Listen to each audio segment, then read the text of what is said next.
Boa tarde, meus colegas, pessoas que acompanham aqui os vídeos que eu produzo aqui para o site Professor Marcos K.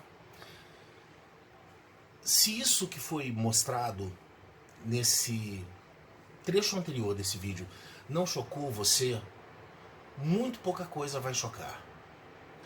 Se você se reconheceu como um profissional que já passou por uma situação parecida ou em lugares parecidos com esses que foram mostrados no início desse vídeo, então você vai conseguir compreender um pouco melhor, ou pelo menos vai conseguir ter uma sensação de empatia facilitada em relação ao que nós vamos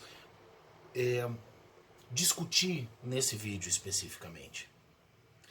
E para que não fique a impressão de que aquilo que foi mostrado agora no início é uma exceção, é uma coisa que pouca gente vive, pouca gente vê, não é tão pouca gente assim, não é uma exceção tão grande.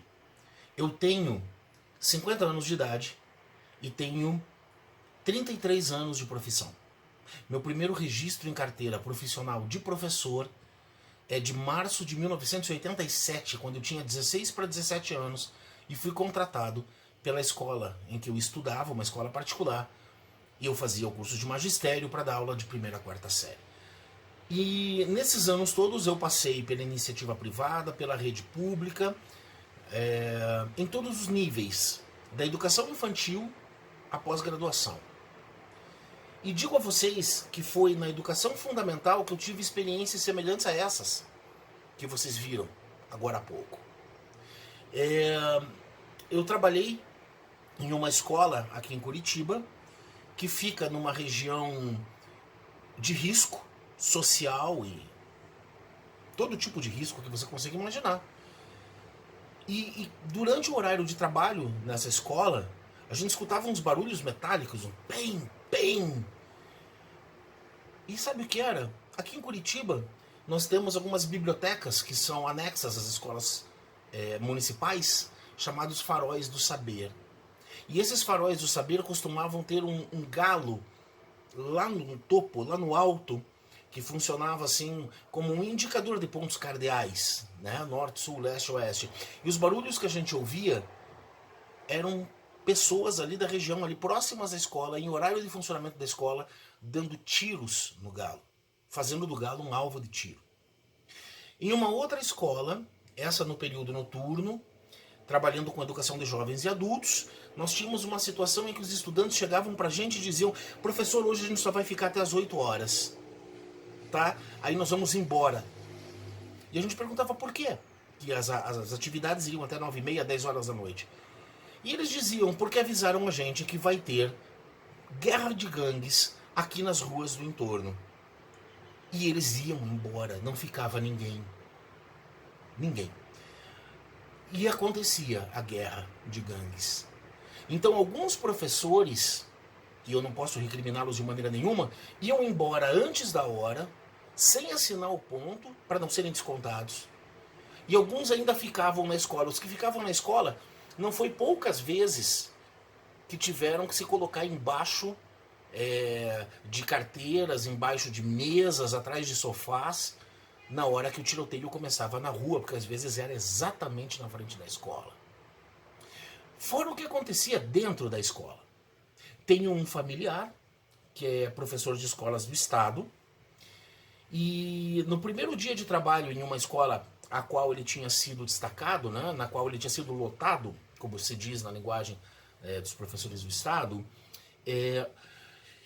ele levou uma turma de crianças para o pátio. Isso era tarde.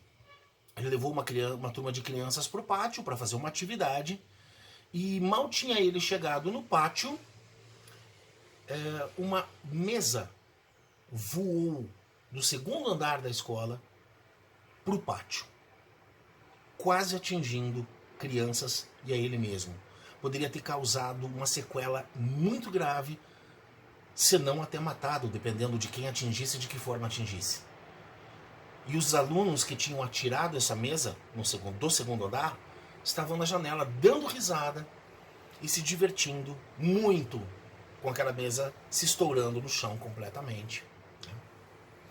E nessa mesma escola, assim como em outras pelas quais eu passei, e talvez você que esteja vendo o vídeo agora tenha passado também, esse meu familiar recebeu de informação da direção e da coordenação pedagógica: olha, tal menino assim assim da manhã é o traficante da manhã. Esse aqui é o da tarde, aquele ali é o traficante da noite. Com a ideia do tipo, vocês vão ver eles fazendo coisa errada, não se metam, é melhor para vocês. Em ainda uma outra escola, também da rede municipal aqui em Curitiba, na qual eu trabalhei, eu fui recreacionista naquela escola, eu substituí uma professora de educação física que estava de licença, e como recreacionista, eu levava as crianças e trabalhava no pátio, né? na quadra externa da escola. E essa quadra era constantemente invadida por moleques que não frequentavam a escola, mas que iam usar a quadra para jogar bola no horário de aula, no horário em que as turmas deveriam estar na quadra. E eles invadiam a escola com pedaços de paus na mão, com ferros na mão, prontos para surrar o professor, o zelador, a diretora, quem quer que dissesse: não, você não pode entrar aqui agora porque é horário de aula. Ok. Até hoje, a escola, como aqui não estou falando de uma escola específica, mas a educação, os sistemas de educação não conseguiram enfrentar com resultados bons, em 90% ou mais das vezes, não tiveram nenhum resultado bom enfrentando esse tipo de situação. Tanto que esse tipo de situação se perpetua. Se perpetua. Nessas escolas de que falei, com raras exceções, né? E aí na sua região, principalmente nas grandes cidades, eu tenho certeza que há locais, bairros e escolas específicas que sofrem um problema muito semelhante a este. Pela falta de capacidade de enfrentar isso, de devolver ao professor uma qualidade mínima, uma possibilidade mínima de trabalhar com dignidade, de promover ensino efetivo, tá? De promover aprendizagem, de atender os estudantes que estavam querendo aprender, de atender a famílias extremamente humildes, mas que querem que a escola tenha um papel de preparo, de dar esperança social aos seus filhos, né? Sem capacidade de fazer com que a escola cumpra o seu papel social efetivo, aquilo que a ela cabe. Tá? Foi proposto, há não muito tempo atrás, a instalação de, se eu não me engano, eram 215 escolas cívico-militares no Brasil. Para ser uma contraposição a esse estado de coisas que não pode continuar. Não pode continuar e não deve continuar. De lá para cá eu tenho visto todo tipo de oposição possível. Com nenhum argumento que vá além, desculpem aqui, eu vou ser até um pouco deselegante, que vá além de um blá blá blá sociológico baratíssimo. Baratíssimo. Eu vi gente dizendo que a implementação nesses locais de uma escola cívico-militar iria causar um distúrbio ao ecossistema sociológico da região. Peraí. Qual é que ecossistema sociológico sofre com a chegada de lei e ordem? Que ecossistema sociológico sofre com disciplina? Um indisciplinado. Um ecossistema sociológico em que a lei, pelo menos a lei geral, não é a que comanda. Blá blá blá sociológico. Vi uma colocação do professor, que eu respeito muito, Miguel Arroio, falando algo como: escolas cívico-militares vão criminalizar uma infância uma infância humilde, uma infância dos pobres, uma infância... E eu fico pensando, para além de uma ideologia, onde essa visão se sustenta? Onde? Não só nessa proposta que é feita pelo governo, da instalação dessas escolas, a gente vai falar rapidamente sobre onde e como elas vão trabalhar, de que forma elas vão trabalhar, né? Mas principalmente porque eu queria saber quando foi a última vez que o professor pisou numa escola dessas com esse tipo de problema e resolveu, e ajudou a resolver. Quando e onde foi? Há sim algumas experiências que chegam muito perto dessa redenção do processo. Eu gosto muito dos céus de São Paulo. E em alguns conseguiram fazer com a proximidade e a entrega do serviço à comunidade, conseguir com que os pais e os responsáveis dos estudantes cobrassem dessas crianças e desses jovens e adolescentes uma forma de aproveitar e de respeitar aquele espaço diferenciada. E aí o ensino e a aprendizagem ganharam com isso também. Tá? Mas são algumas poucas experiências. E nem todo lugar, como dizem os profissionais que trabalham nos céus, o professor que trabalha num céu, ele é diferenciado, a formação dele tem que ser diferenciada, ele tem características que tem que ser... Ok. Às vezes a gente não tem a benção do tempo para fazer essa formação toda. Ou para encarar a rotatividade que pode haver numa equipe pedagógica de um céu. Uma equipe docente pedagógica de um céu. E as escolas cívico-militares, então, foram propostas para essas regiões. Veja, qual é a ideia, né? Qual é a ideia? Onde elas vão ser instaladas? Onde o governo propõe que elas sejam instaladas? Em locais de alta vulnerabilidade social, em que o rendimento escolar está muito abaixo do que seria o necessário, onde a disciplina e o cuidar do bem público sejam extremamente problemáticos, em que as escolas estivessem depredadas, em que professores estivessem apanhando ou com medo de enfrentar o traficante da manhã, o traficante da tarde, o traficante da noite. Uma escola que não tem a possibilidade de desligar esse estudante, que deveria ser permitido. Estudei aqui em Curitiba, numa escola privada, uma escola que durante anos foi dirigida por uma professora espetacular chamada Hildegard Sondal, que hoje é até nome de uma escola estadual aqui. E ela dirigia a escola privada em que eu estudava. E durante uma reunião de pais, da diretoria da Associação de Pais e Mestres, de que meus pais faziam parte, veio a coordenadora disciplinar, bateu na porta e falou: Dona Hilde, aquele rapaz dando problema de novo. Era um rapaz que estudava à noite. E ela, com a maior calma, conhecendo todo o histórico desse rapaz, conhecendo todos os problemas que ele já tinha causado, pediu que trouxesse esse rapaz até a sala. Esse rapaz chegou com o material e ela disse: Fulano, parece que a escola não está sendo suficiente para você. Você não está feliz com a nossa escola. Você não está feliz com a maneira com que nós trabalhamos. É uma pena. Mas você também não nos perguntou se a escola está feliz com você. E nós não estamos felizes com você.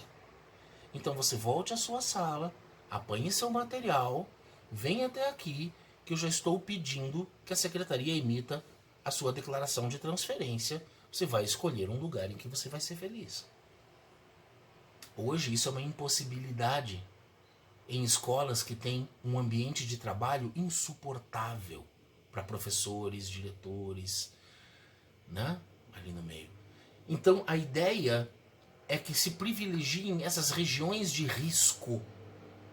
Regiões de risco, escolas que estão com problemas, que atendem muito quem? A população mais humilde. E aí eu gostaria de contrapor novamente a ideia aí colocada pelo professor Arroio. É a escola que vai criminalizar a infância humilde, ou a infância humilde em muitos lugares já está criada num clima de criminalidade? em que a criminalidade está naturalizada. Será, professor? E aí, eu queria uma maneira de começar esse assunto e não me vinha uma boa frase, uma boa ideia, até que uma grande amiga minha, a advogada Márcia Cunha, fez um post que eu li e eu vou começar roubando a ideia do post dela, por isso dando os créditos, não vou roubar, vou dar os créditos. Eu vou adaptar um pouquinho, mas ela dizia: você que está reclamando profundamente das escolas, da implantação de escolas cívico-militares em Curitiba e de resto no Brasil, pegue um dicionário e procure 2 palavras e veja como elas são diferentes. Disciplina é uma coisa, ditadura é outra coisa. E está se montando um discurso doido, uma mistura sem pé nem cabeça, dizendo que as escolas cívico-militares são uma retomada da militarização que vai fazer uma educação na base do ferro e do fogo para os humildes, da repetição, da ordem, da não sei o quê, e que isso seria prejudicial à formação do cidadão. Pelo amor de Deus, existe democracia sem disciplina? Existe condição de ensino e aprendizagem corretas sem disciplina? Existe, na anomia que muitas escolas vivem hoje, essa possibilidade? E mais, a comunidade local vai escolher se quer ou não a implementação dessa escola ali. Vai ver a proposta e vai optar se quer ou não quer aquela escola ali. Aquela escola que vai funcionar assim: pessoas ligadas à vida militar, seja na polícia, no exército, especialmente a polícia, vão cuidar da administração da escola, direção, a parte disciplinar, a parte de segurança da escola. E a parte pedagógica tocada pela equipe das secretarias de educação, os professores que já lá estão. E alguns dizem: ah, mas imagina, pior, já pensou, seria pior se fossem todos os professores militares. Desculpe, qual é a diferença de um professor licenciado em qualquer área, civil e militar? O militar talvez tenha passado por uma formação com mais disciplina. Não significa que o civil não a tenha, mas o militar tem isso como valor. E aí, na administração de uma escola dessas, ele colocaria isso num patamar muito mais alto que tem hoje, dando a condição a quem quer estudar, a quem quer aprender de verdade, que não tenha que passar por situações como as que nós vimos, de agressão, de gritaria, de depredação, de desrespeito, que consiga ter aulas, né? Que sejam escolas, a intenção é que elas ofereçam aulas extras de português, matemática e valores constitucionais, que não se ensina mais nas escolas comuns quase. O direito, a ética, o valor institucional. No projeto dessas escolas, e aqui eu tenho que ler um trechinho porque ele é longo, diz que elas vão contribuir para o cumprimento das diretrizes e metas do Plano Estadual de Educação. Isso aqui no Paraná, uma análise que foi feita no Paraná. Entre eles estão a atuação contra a violência, a promoção de uma cultura de paz no ambiente escolar, a criação de novas possibilidades de integração da comunidade escolar como um todo ao espaço, tá? A garantia da liberdade de aprender, de ensinar, pesquisar e divulgar a cultura, tá? O pensamento, a arte, o saber e auxiliar no enfrentamento às causas da repetência e do abandono escolar. Ou seja, para além disso, quando você instala uma escola cívico-militar em algum ponto, a primeira coisa que acontece é que a presença dos militares no local, não só para o trabalho da administração, mas de segurança do patrimônio, do local, de orientação, aumenta imediatamente a segurança em volta daquela escola. Tendência a diminuir ou acabar a depredação, altíssima. Tendência a acabar, tendência não, acabaram-se as agressões físicas e verbais a professores, a funcionários da escola, é de imediato.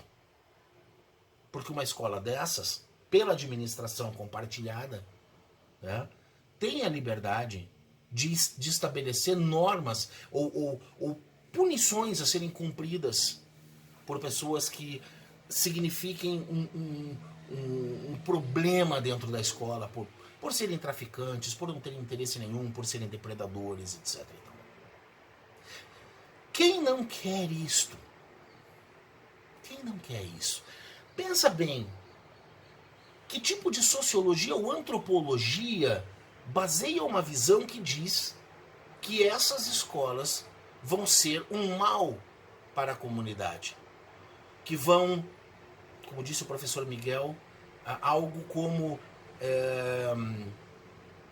criminalizar a infância. Eu vi gente dizendo, tá vendo?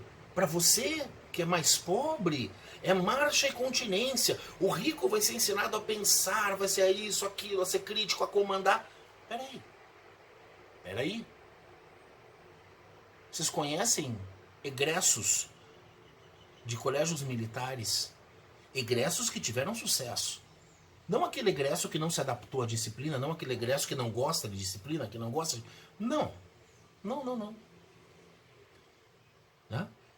Em nível de preparação, o Colégio da Polícia Militar do Paraná chegou, por exemplo, no ano de 2015, no resultado do Enem, ser o 23º do Brasil e o primeiro do Estado. Durante vários anos, o Colégio Militar de Curitiba também ostentou grande... Eu acho que até hoje, depois de reativado recentemente, ele continua ostentando um nível de formação fortíssimo. Todos os meus colegas de famílias humildes, classe média baixa ou até baixa, que passaram por lá, são profissionais hoje em suas áreas muito bem estabelecidos. E quem vai ensinar a pensar, a ter raciocínio crítico, a conhecer todos os lados de um fato histórico, porque isso dentro de um colégio militar é previsto, não se proíbe professor de trabalhar nada dentro do colégio militar. Não é porque você quer mostrar qual é a visão marxista que você está proibido numa escola cívico-militar. Não é isso. Mas talvez a escola te cobre mostrar exatamente a visão como a visão é. E mostrar o outro lado. Mostrar as linhas de pensamento diferenciadas. Sem aquela pregação de que tudo que não é socialista escraviza o ser humano e acaba com o país. Porque só a gente dá uma olhada na história, no mundo, e vê que não é assim. Que os países mais bem desenvolvidos e de índice social mais alto não são necessariamente marxistas. Não estou dizendo que sejam melhores ou não, mas se ensina muito, e é isso que chamam de doutrinação em escolas. Né?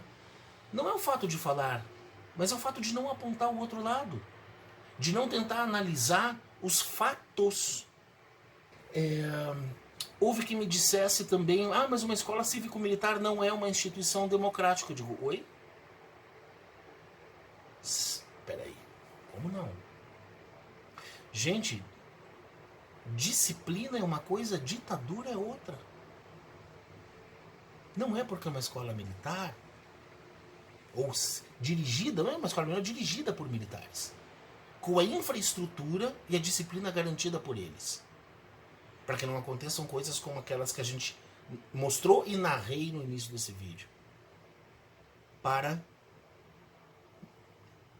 promover uma educação de verdade e de resultados em lugares que precisam muito delas.